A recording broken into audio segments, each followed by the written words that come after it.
दोस्तों नमस्ते। आज हम BEd second year 8th paper से टोलिक शिक्षण या दल शिक्षण को देखेंगे। अगर आपने मेरे चैनल को सब्सक्राइब नहीं किया सब्सक्राइब करें। सब्सक्राइब करने से मेरे से जुड़ जाते हैं। तो देखते हैं टोलिक शिक्षण या दल शिक्षण को। इसके अंतर्गत देखेंगे टोलिक शिक्षण का अर्थ व परिभाषा, टोलिक शिक्षण का जो है प्रकार, टोलिक शिक्षण का कार्य, टोलिक शिक्षण से लाभ क्या होता है और इसकी विशेषता को भी देखेंगे। तो टोलिक शिक्षण का जो है अर्थ व परिभाषा को देखें। जब ये टोली या दल होगा तो उसमें क्या है कि एक से अधिक लोग होंगे ही, लेकिन यहाँ पर जो है एक से अधिक शिक्षक होते हैं। टोली शिक्षण में 2 या 2 से अधिक अध्यापक होते हैं। इसमें छात्रों के आवश्यकता के अनुसार अध्यापकों की एक दल शिक्षण कार्य करते हैं। शिक्षक अपना कौशल, अभिरुचियों, विभिन्न स्रोतों का जो है संग्रह करते हैं और अपने कौशल, व्यक्तित्व, अनुभव, योग्यता का प्रयोग शिक्षण में करते हैं। टोली शिक्षण में शिक्षक शिक्षण कार्य के साथ साथ नियोजन, संचालन, मूल्यांकन, चिकित्सात्मक शिक्षण आदि की जिम्मेदारी जो है शिक्षक पे होती है।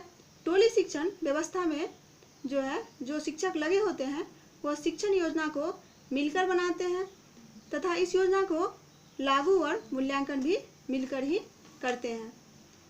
यह प्रक्रिया जो है छात्रों को अधिगम को प्रभावी बनाना है।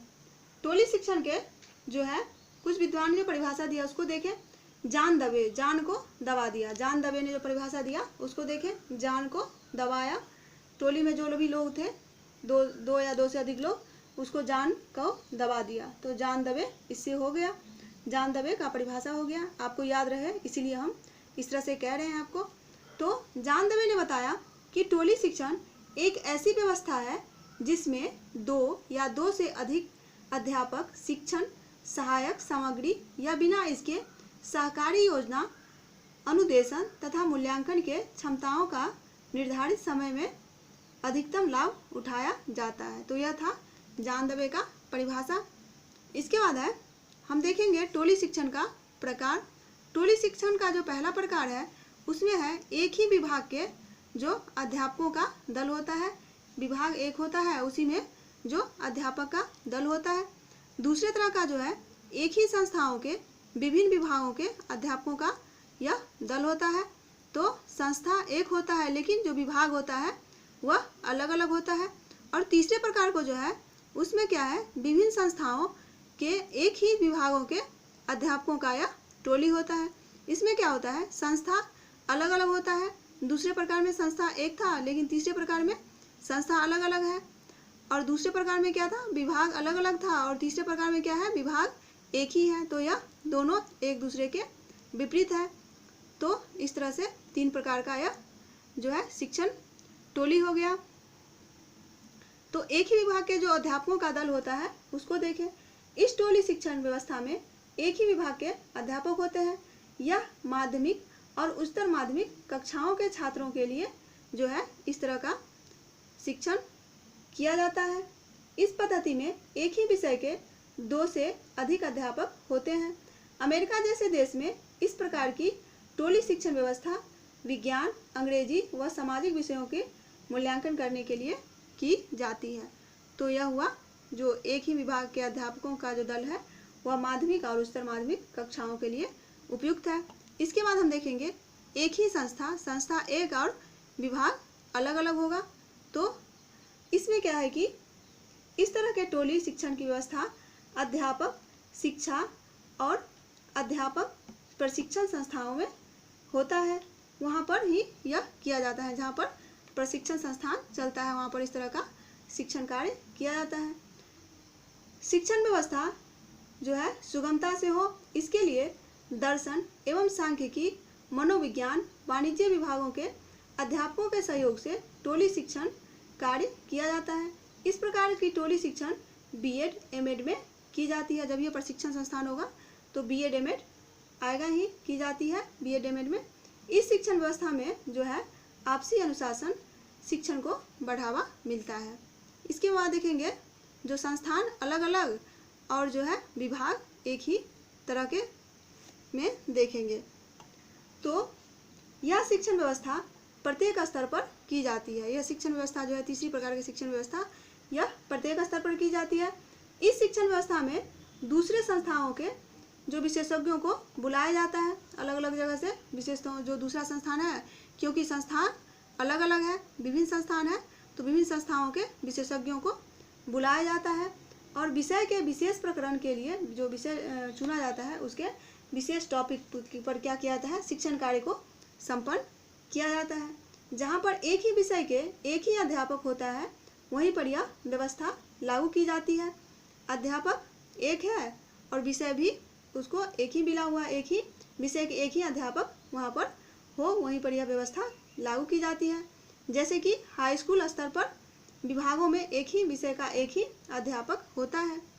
इस प्रकार की टोली शिक्षण से शिक्षण विषयों को प्रभावशाली तरीके से पेश किया जाता है और सहकारी शिक्षण को बढ़ावा मिलता है। इसके बाद हम देखेंगे जो टोली शिक्षण का जो है कार्य को देखेंगे। इसके अंतर्गत क्या है कि टोली शिक्षण पहले तो योजना बनाएगा, फिर उसको व्यवस्था लागू करेगा और उसके बाद उसका मूल्यांकन करेगा कि जो योजना या व्यवस्था चलाया गया था वह कितना सही है या नहीं।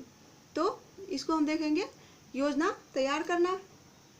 इसमें शिक्षकों को जो है उनके रुचि और कौशल को ध्यान में रखते हुए उन्हें कार्य दिया जाता है।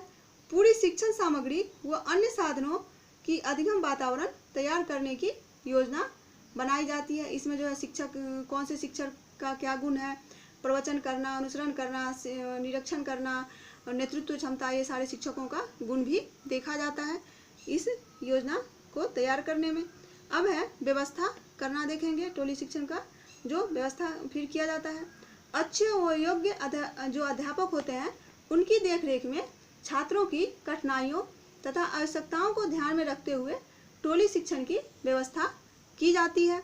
इसके बाद देखेंगे मूल्यांकन, लास्ट में मूल्यांकन किया जाता है। शिक्षक मौखिक, लिखित प्रश्नों, प्रयोगात्मक प्रक्रिया के द्वारा मूल्यांकन करते हैं और यह जानने की कोशिश करते हैं कि जिस उद्देश्य की प्राप्ति के लिए टोली शिक्षण कार्य किया गया वह पूरा हुआ या नहीं। अब हम इसके लाभ को देखेंगे।